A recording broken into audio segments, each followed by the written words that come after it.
All right, welcome to the explainer. Today, we're jumping into a meditation technique that's, well, it's powerful, it's active, and honestly, it's almost always misunderstood. This isn't about sitting in silence, not at all. It's about a pretty radical kind of release. So, what's the first thing you think of? You see someone shaking in a meditation, and you probably think it's just an exercise, right? Like the music kicks in, and bam, you gotta force yourself to shake as hard as you can. But here's the twist. That's actually the exact opposite of what you're supposed to do. What if the real magic, the real transformation, has nothing to do with doing? What if it's all about a deep, profound act of just letting go, of surrendering?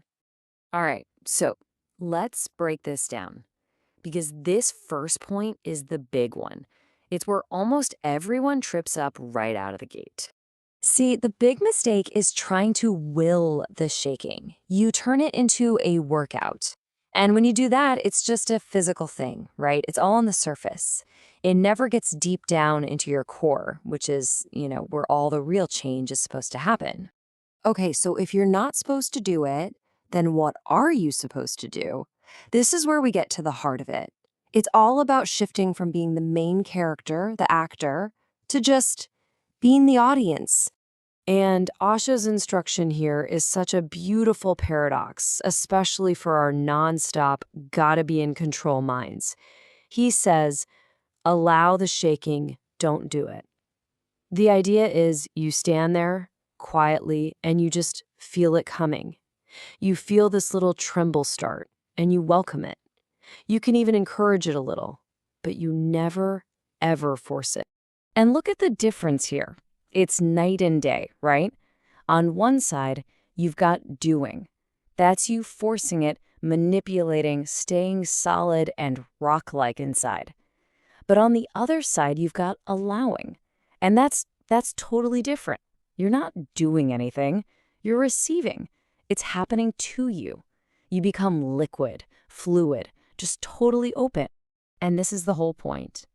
The goal is for the part of you that's always trying and pushing and controlling, to just disappear. So there's no shaker anymore. There's only shaking. The doer is gone. And that is when the real meditation starts. Okay, so how does this actually work in practice? Let's walk through the 4 stages of this 1-hour journey. The whole thing is structured really beautifully. You start with 15 minutes of that shaking we talked about, letting all that pent-up energy just melt and release.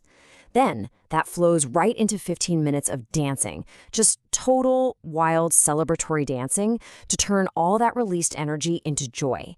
And then the whole vibe shifts. The last half hour is all about silence. First, 15 minutes of just sitting or standing, witnessing everything inside you. And finally, 15 minutes of lying down in absolute stillness. So you go from this massive release to this deep, deep observation. Now, you might be thinking, okay, but why so much focus on the body? Isn't meditation a mind thing? Well, this technique is basically saying that if you want to change your mind, you got to go through your body first. And what's wild is there's some really cool science that actually backs this idea up. Think about this for a second. Can just moving your face in a certain way actually make you feel sad? I mean, we always assume we feel an emotion and then our body reacts. But what if it's a two-way street?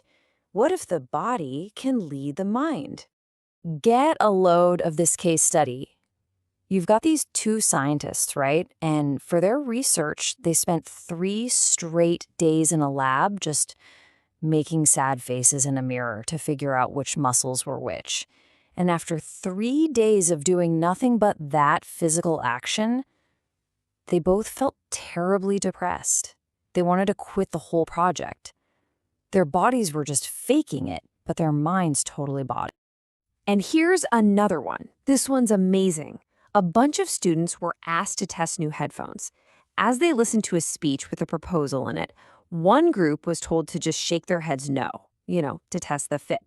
Another group was told to nod yes. The result was crazy. The no group almost all rejected the proposal, and the yes group accepted it. Their final opinion was basically decided by a simple body movement they weren't even thinking about. And check out this wild fact from the animal kingdom.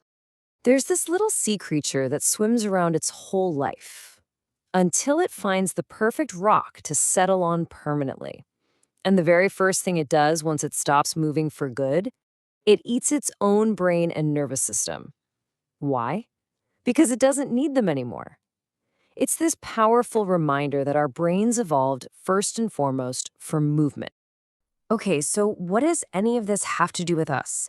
With our modern lives, where we're so often stressed out and sitting still?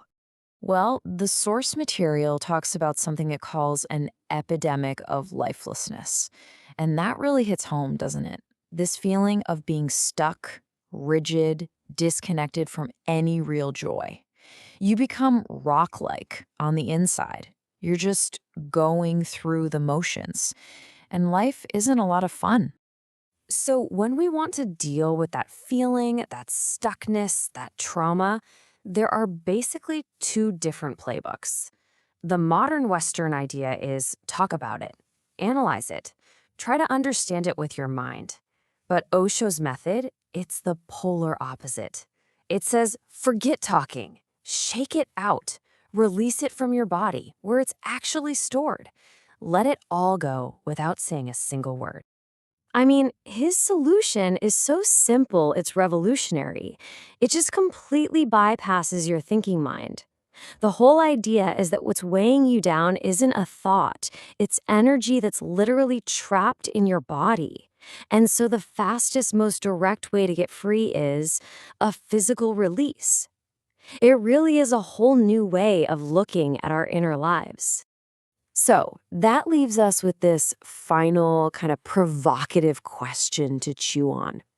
We live in a world that is obsessed with talking, with thinking, with analyzing everything. But what if the deepest healing has nothing to do with finding the right words? What if it's all about just getting out of the way and finally letting your body